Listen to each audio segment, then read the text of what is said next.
Breaking news, a live look as President Biden speaks before getting ready to sign an executive order protecting access to abortion. Take a listen. These women seeking to invoke their rights. In states where clinics are still open, to protect them from intimidation, to protect the right of women to travel from state that prohibits seeking the medical attention that she needs to a state to provide that care, to protect the woman's right to FDA-approved, Federal Drug Administration-approved medication that's been available for over 20 years. The executive order provides safeguards to access care. A patient comes into an emergency room in any state in the union. She's expressing and experiencing life-threatening miscarriage. But the doctor is going to be so concerned about being criminalized for treating her, they delay treatment to call the hospital lawyer who is concerned the hospital will be penalized if the doctor provides the life-saving care. It's outrageous. I don't care what your position is. It's outrageous. And it's dangerous. That's why this executive order directs the Department of Health and Human Services, HHS, to ensure all patients, including pregnant women and girls, experiencing pregnancy loss, get emergency care they need under federal law, and the doctors have clear guidance on their own responsibilities and protections, no matter what state they're in. The executive order protects access to contraceptions that I'm about to sign. Justice Thomas himself said that under the reasoning of this decision, this is what Justice Thomas said in his concurring opinion, that the court should reconsider the constitutional right to contraception, to use contraception, even among married couples. And what century are they in? There used to be a case called Connecticut versus Griswold, which was declared unconstitutional in the late 60s. It said a married couple in the privacy of their bedroom could not decide to use contraception.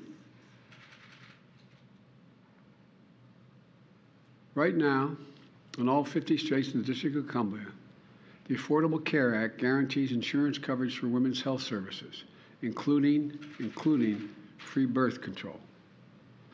The executive order directs HHS to identify ways to expand access to reproductive health services, like IUDs, birth control pills, emergency contraception.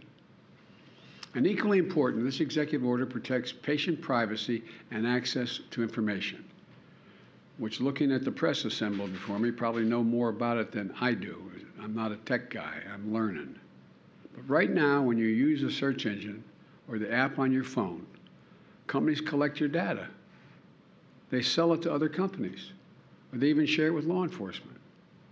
There's an increasing concern that extremist governors and others will try to get that data off of your phone, which is out there in the ether, to find what you're seeking, where you're going, and what you're doing with regard to your health care.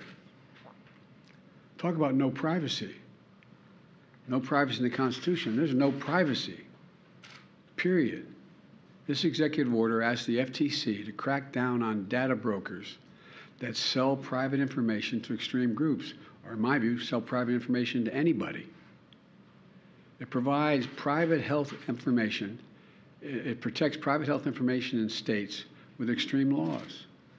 And the executive order strengthens coordination at a federal level. It establishes a task force led by the White House Department and the Department of Human Services, focused specifically on using every federal tool available to protect access to reproductive health care. You know, let me close with this. The court and its allies are committed to moving America backwards with fewer rights, less autonomy, and politicians invading their most personal decisions.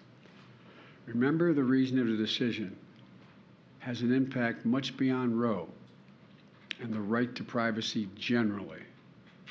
Marriage equality, contraception, and so much more is at risk. This decision affects everyone, unrelated to choice, beyond choice. We cannot allow an out-of-control Supreme Court working in conjunction with extremist elements of the Republican Party to take away freedoms and our personal autonomy. The choice we face as a nation between the mainstream and the extreme, between moving forward and moving backwards, between allowing politicians to enter the most personal parts of our lives and protecting the right of privacy. Yes, yes, embedded in our Constitution. This is a choice.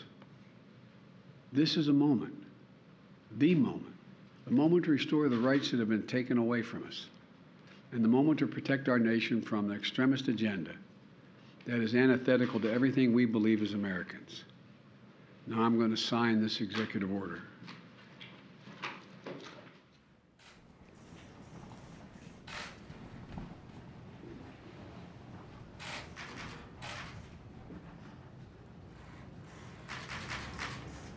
Executive order is protecting access to reproductive health care services.